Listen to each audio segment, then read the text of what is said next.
Okay, let's set up the automation so that your grocery list populates as soon as you arrive at the grocery store. Now, there are two separate ways to do this.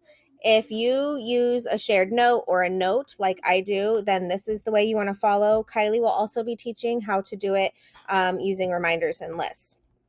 So you're going to open the Shortcuts app, hit the automation down at the bottom, and then the plus sign. For the trigger, you want it to be arrive.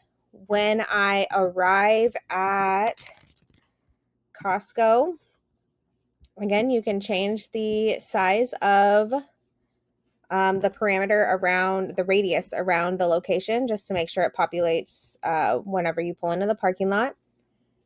So when I arrive at Costco, I want it to run immediately. This ensures that it is automatically run and it doesn't bog you down with more to do by sending you a confirmation, you having to click it, and then it runs. So immediately, and then you hit new blank automation, where for me, I like to have it speak text and then just say, don't forget your shopping list. And then I like it to open note, and I open my Costco note, which holds my shopping list. And there you go. There are options if you want to get a little quirky. You can change, the rate, the pitch. There's a bunch of different voices. And then it waits until it's finished, and then it opens the note for me automatically. And then I hit done, and where am I? Here we go. Here is the automation for when I arrive at Costco. Hope this helps. If you have any questions, just let us know. Thanks. Hello, we're going to dive into how to automate your grocery list using your iPhone. If you want to use notes, you can use notes. Sammy has a whole video on that. I love to live in my reminders. I love to tell SIRI, hey, remind me to do this or add this to my grocery list. And she'll take care of that, as I'm cooking and as I'm actually working through my kitchen, seeing what I'm needing.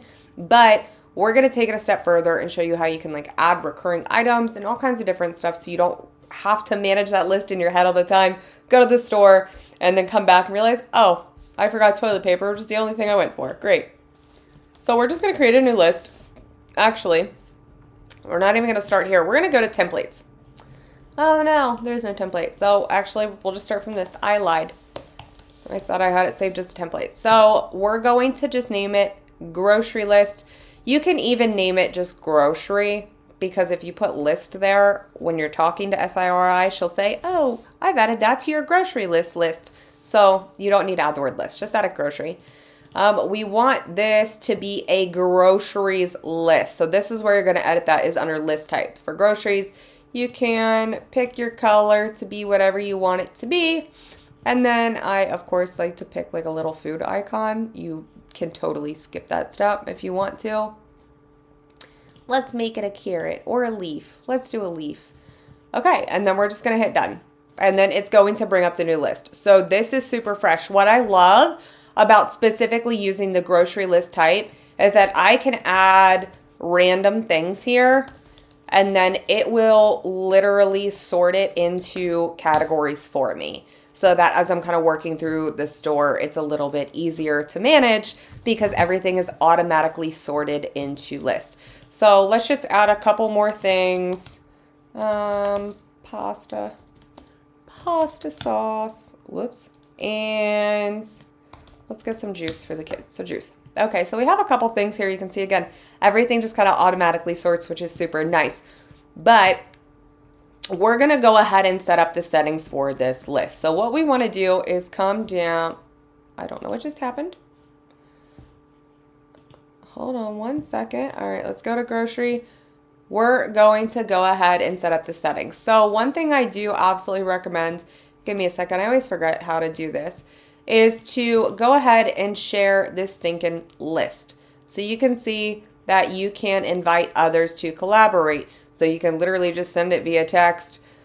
You can also send it via apps. That's totally fine. But I do recommend that if you are living with a partner or roommate or someone else who's going to be grocery shopping as well, or, could just help you manage the list, go ahead and add them that way. So it is collaborative and you're not the only one trying to figure out what your house does and does not need.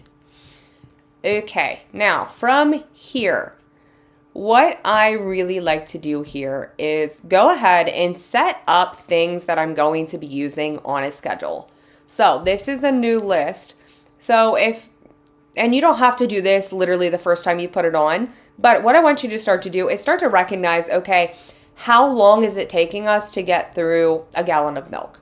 How often am I buying paper towels for the house? How often am I buying this or that? These are going to be for your staples, your pantry and fridge staples or household staples that you are consistently buying no matter what. So for milk, for example, for us, I would say a gallon lasts us about 2 weeks. That is usually what it lasts. So we're going to actually come over here to the I, and I'm going to turn on the date. And then what we're going to do is to repeat bi-weekly. And then what is essentially going to happen is that every 2 weeks, this thing is going to show up on my list no matter what. So I don't even have to look. Generally about 2 weeks, we are at the point we may not be out, but we're getting close to out. So that needs to be on my list every 2 weeks. And so this is how we're going to start to really automate more of this process. It's just by recognizing how long that it's taking us to add things or go through things in our home and then adding it on a recurring schedule to these reminders. So I never literally have to worry about half the things in my fridge. I rarely check my fridge before I leave for the grocery store because it's like, okay, like if it's something we're buying on a consistent basis, it's already on my list. All I have to do is look at what I want to make for the week. Do I have those specialty ingredients? Add a couple and we're good. Now, I also really want to encourage you here to utilize your Siri. She is a baddie. We love her. So go ahead and just make a mental note that while you're in the kitchen, while you're cooking or noticing things are getting low or you need to stock up on this and that, generally you're going to have your phone somewhere near you. So you can just yell, hey, Siri. I'm not saying her name because I don't want her to scream at me through my computer and phone right now.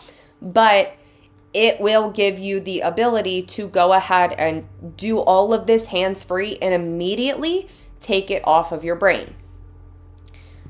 You can also go ahead and show you're completed if you want. So it can be super, super helpful if you just want to look at like, hey, okay, let's do an inventory of things that I'm buying consistently. So if I actually go to my grocery list, it's actually kind of funny. Again, I don't know why there's 700 things of cheese. I think a kid got to my phone and told me to add all that cheese. But if I show completed, you can see I buy shrimp a lot. Like that's a lot of shrimp. We are definitely buying a fair amount of produce. So all different kinds of produce, lots of pineapple, lots of broccoli, lots of potatoes, lots of broccoli and strawberries. So literally by doing this, you can see A, how long I've been doing this system, and B, just kind of what your standards are. So if you don't know or having a blank when thinking about staples inside of your house, that's a really good way as you're kind of moving through this and starting to set those recurring grocery items just to look at and see, okay, like how many do I have? Let's see what we're actually buying day to day to day. Okay, so another little thing you can do. Now, you can't do this with an entire list like you can notes, but what I will do, and generally I've done this so many times I don't even need a reminder to look at my list because I know where it is at all times. But if you do need that little reminder, you can take one of these kind of recurring items, or you can just leave like a standard item on your list, like location reminder, do not delete. So you can even add something like this if you want. And then, oh, that's considered weird by wine, beer, and spirits. Who knew? You can turn on the location factor. And let's just say, when we are arriving at a grocery store. Okay, well, that's not going to work. I would have to select. So, like, the closest grocery store to me would be Walmart. Walmart Gettysburg. There we go. So you can absolutely add a location so that what that is going to do is essentially just go ahead and remind you, hey, like this, bring up this list when I pull into this store. So that's how we are automating a ton of our grocery list and kind of just making our lives a little bit easier there. If you have any questions, of course, drop them below, and we'll see you on the next one.